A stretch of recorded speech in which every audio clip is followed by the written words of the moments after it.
How's it going, everybody? It's your friendly neighborhood lamb, Jimmy Robinson. Today, I'm going to be teaching you guys how to set up the virtual welder. So while you are enjoying your time spent at the Philly Auto Show, you will know exactly how to set up the machine, how to run the machine, and of course, how to maintain the system while it is running at the Philly Auto Show.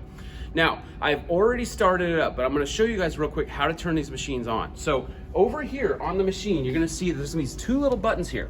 Now, the machine you guys are gonna be using is only one-sided, so you will be dealing with this side only. Now, this is the power button. As you can see, I've already turned it on because it takes a while for it to boost up.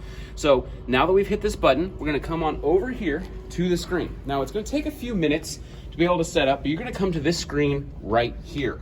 Now, you're always gonna hit this left side, Lincoln Electric VRTEX.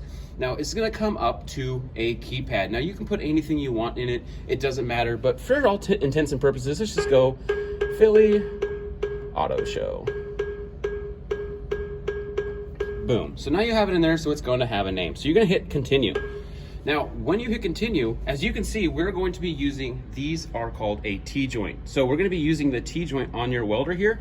And so when it comes to the computer, we're actually going to hit right here on the T-joint. You're gonna see T-joint right there. So it'll be a mild steer horizontal T. Now, it's gonna give you three options, 3/8, quarter inch, or 10 gauge. Now, I will always recommend that we're going to hit the quarter inch. As soon as we hit quarter inch, we're gonna hit this continue button. It's gonna bring us on to the next page. Now, you're gonna have these four options here. You're gonna have GMAW short circuit, spray, SMAW, 7018, and 6010. Now, we are going to only be using the GMAW short circuit as what you already see here. Now, we're gonna make sure we change the wire size because there's two different wire sizes here. You have 052 or 035. Now, we are going to hit the 035 button. So we're gonna be welding just like you would see in a normal shop with 035 wire. So we're going to hit continue. And once we hit continue, it's gonna come to this screen right here. Now, as you can see on the stand, we have this T-joint out facing towards us. Now, since it's facing towards us, this is going to be in the coupon rotation number 3. So you're gonna go 1, 2, 3.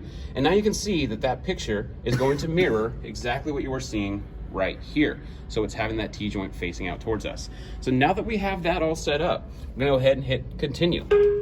Now, it's saying that it has picked up the VR, it has picked up your torch, and of course it has picked up the tracker base in which our T-joint is sitting on. So right now, we have our VR goggles hooked up, we have our torch hooked up, and of course we have our tracker base with our horizontal T-joint. And we will get into training you on how to use that here shortly. So now what I'm gonna do is we're gonna come back over here, we're gonna continue. So once we've been on this, now we're gonna go ahead and hit continue. So when they're using VR, they have 4 different options. They have the option of welding in a weld booth, a desert base, motorsports, or a nuclear power plant. I would honestly recommend, of course, the motorsports because, heck, that's what we do. So now that we have picked motorsports, we're gonna hit continue.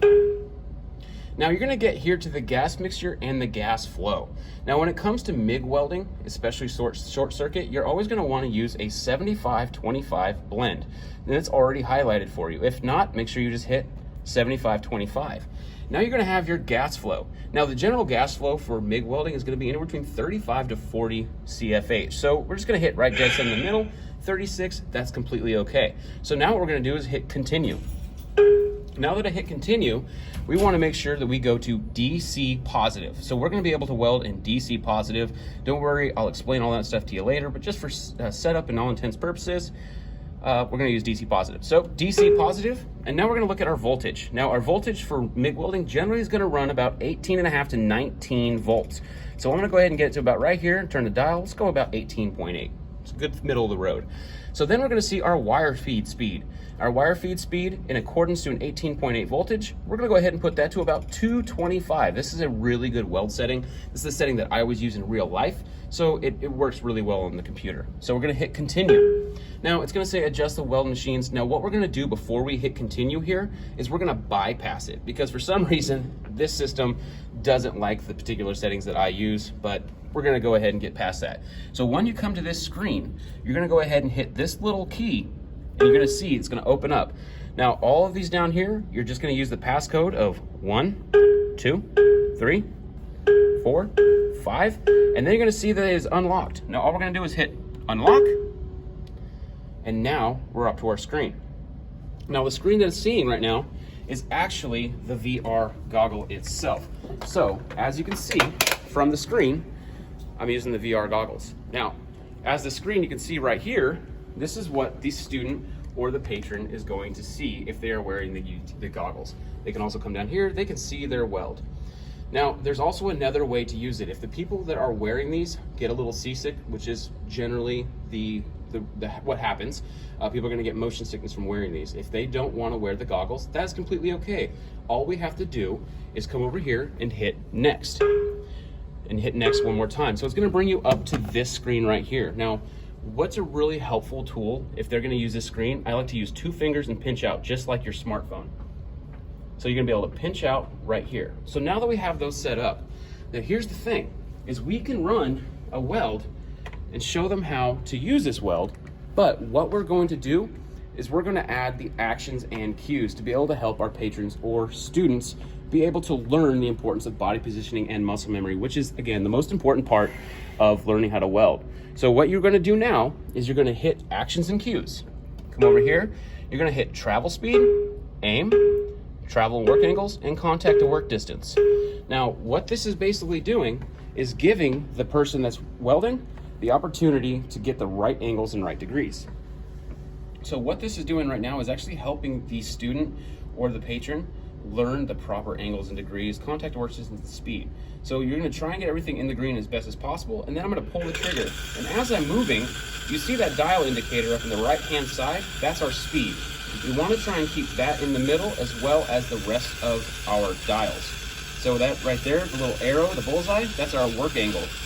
The little arrow in mind of the H, that's our contact to work distance, and that little tiny green line at the bottom, that's called our travel angle. I'm not gonna get too in depth with that, but I at least want you guys to have an understanding of the terminology for what we're doing. So now that I have completed a weld, now what I want to do is I wanna come down here and hit the green button that says end pass. I'm gonna hit end pass. Now what this has done now is saved the current weld. We're gonna hit next, and we're gonna hit one more time, and it's gonna come up to the score page.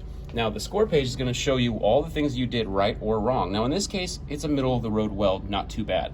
Also down here, these are what you call their discontinuities or defects. Now you generally want to have all these in the 0, which is telling you that you've done something right, or at least you didn't do anything wrong. But now that we have found our score of 78, let's just say we have a person who wants to try it again and or give it to the person next in line. We're gonna hit the button that says new coupon. You're gonna see that this is going to clear up, and then we're going to hit next. Now, again, now it's gonna come back to a new coupon, or if you wanna use the VR, now you can have that. So what I'm gonna do is I'm gonna run a quick weld just using the VR goggles to show you how this is going to look. And then what I'm gonna do is talk to you about some of the common problems that happen with these machines when they sit long.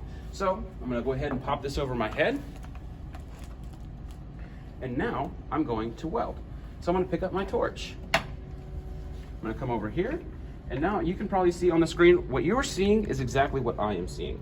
So now I'm trying to keep everything in the green as much as possible. And now I'm going to weld. Now as you see, everything went dark. Now everything went dark because what we're trying to do is simulate an actual weld. So what it's doing is simulating an auto darkening welding hood. And now we're able to make a nice clean weld across that, keeping everything green as much as possible. And now that we're done, we can have the patron go ahead and remove the goggles. You will hit, again, end pass. Come over here, you got a score. Heck, that was better than the last time. As we can see all of the positives and the negatives of this weld. Hit new coupon, and now be able to go back to that screen. Now, folks, what I want to talk to you guys about is generally, when you guys are standing here at the show, there may be some time where you're gonna have a lot of idle time between people that come by and check this machine out. What I strongly recommend is that while you are waiting or while you're standing around and waiting for people to come by, if you let this system stay idle for more than 10 minutes, it's generally gonna go into shutdown mode. If it goes into shutdown mode, you're gonna see something that comes on the screen. It's gonna have a big sign that says cancel shutdown. Well, once you hit cancel shutdown, it's gonna take you back to the very beginning of all the settings that I showed you already. So basically, the way you set up the machine will be the exact same way. One way to prevent that is while you guys are standing around waiting, about every 10 minutes, just kind of walk up to the machine and just click the trigger, just to kind of keep it alive, or you can just kind of walk over every once in a while, just hit a different screen, just to let the computer know that, hey, we are indeed still alive and we're still going to be using this. So I'm going to be available with you guys for most of the time. If you have any questions, comments, or concerns, you guys are more than welcome to send me an email, text, or even call my phone. Now, what I'm going to be doing is I'm going to make sure that we understand all of this stuff. So if you have any questions, please do not hesitate to ask. So I hope you guys learned a little bit about how to set this machine up and how to keep it from going into shutdown mode. I hope you guys have a great time at the Philly Auto Show. Again, any questions, feel free to ask. Thank you very much.